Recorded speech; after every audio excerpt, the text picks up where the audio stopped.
You...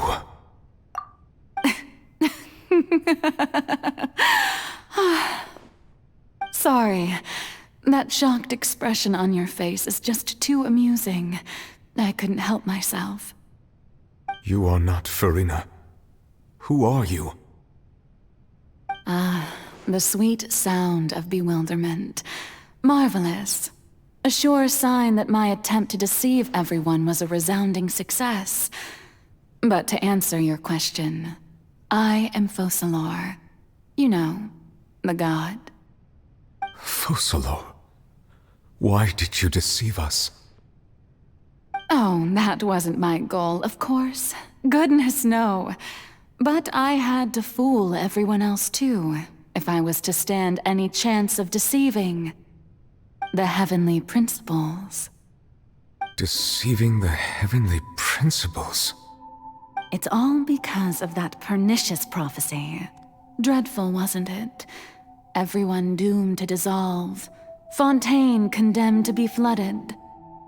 One was not amused. In fact, one was positively bemused when that problem was thrust upon me by my dearest predecessor. That's the former Hydro Archon Egeria, for the uninitiated. It hardly gets more disastrous than a preordained national catastrophe, now does it? She knew full well that the prophecy would surely come to pass. And as one of the seven, she also knew full well that one defies the heavenly principles at one's peril. So yes, as you have no doubt surmised, it was a rather impossible situation that I found myself in.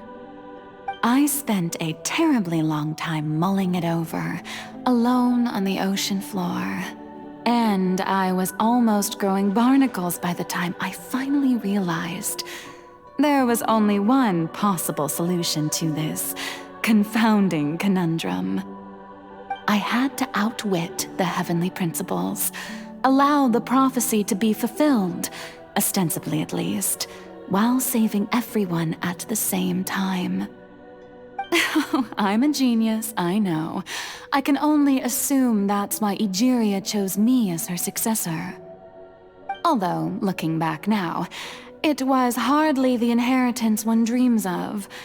Between the task of saving the nation, the quotidian duties of the Hydro Archon, and not to mention the original sin of creating a new race of humans, I dare say she left me quite a colossal mess to clean up. But one can only play the hand one is dealt. I did not choose this, any more than I chose to be one of her Oceanid familiars. So you were also once one of the Oceanids, transformed into a human by Egeria's hand? Yes, I was. I always dreamed of becoming human. And I still do, even now. In my eyes, to be human is to be part of the greatest opera ever known. After becoming a god, I separated my divinity from my body and spirit, leaving behind only a self that was as naive and bewildered as my past self on her first day as a human being. The me you see before you now is that divinity, and the human counterpart I left behind, I named Furina. She could feel joy, sorrow, and everything in between. She could be as vain and conceited, or as meek and vulnerable as she wished. Her strengths were of a kind only a human could possess, as were her shortcomings. But in my eyes, Furina's humanity was what made her perfect. She was perfectly human in every way, the person I always wanted to be. Anyway, so then I cursed her. All part of the plan, of course. The plan to deceive the heavenly principles. Do you still remember the final scene of the prophecy? The Hydra Archon alone, weeping on her throne. In order that the prophecy might appear fulfilled, I invited Furina to be an actress, to play the part of the Hydro Archon in the prophecy. Under the curse I placed on her, so long as I, FOCALOR's divinity, continued to exist, she could not die. But nor was she free to live her life in the pursuit of happiness.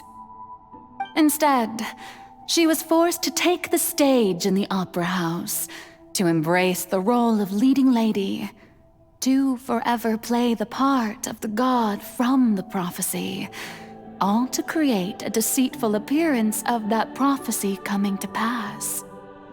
I suppose now you probably understand why your court is called the Opera Epiclese.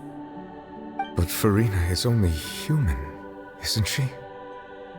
Even though she has had a long life, her mind is no stronger than that of any other ordinary human being. I cannot begin to fathom what she has had to endure. It must have been torture for her. It has indeed. And although she is, in a sense, me in human form, I most definitely owe her an apology for it. It's been 500 years. And all along, she's been playing her part in the most unimaginably long, unbearably lonely, and agonizingly painful opera of all time.